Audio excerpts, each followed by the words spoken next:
Hello guys, wake up, good morning. ఇవాళ అయితే మనం కాలేజ్కి వెళ్ళాలి. ఏ కాలేజ్ అనుకుంటున్నారు? Engineering BTech college. పొద్దున్నే లేచి ఫేస్ పైన వాటర్ చల్లుకొని పాల బాటిల్ అయితే కడిగాను. పాల బాటిల్ కడగడం ఎందుకంటే ముందు చెప్తాను చూడండి. ఇంకా బర్రె దగ్గరికి వచ్చి పాలు అయితే విండినాను. పాలు విండి ఇందాక కడిగిన పాల బాటిల్ అయితే పోయాలి.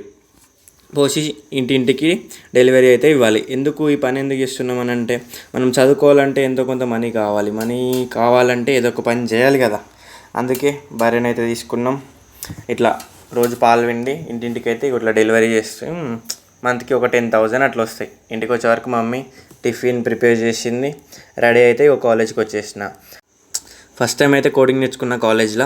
ఇంకా రిటర్న్ వస్తుంటే బస్ టైర్ అయితే వెళ్ళిపోయింది. ఇంకా వేరే బస్ తీసుకొని వచ్చిన తర్వాత సీదా గవర్నమెంట్ హాస్పిటల్కి వచ్చిన. గవర్నమెంట్ హాస్పిటల్కి ఎందుకంటే కాలు వాసింది, కొంచెం సెప్టిక్ అయిందని ఇంజెక్షన్ వేసుకొని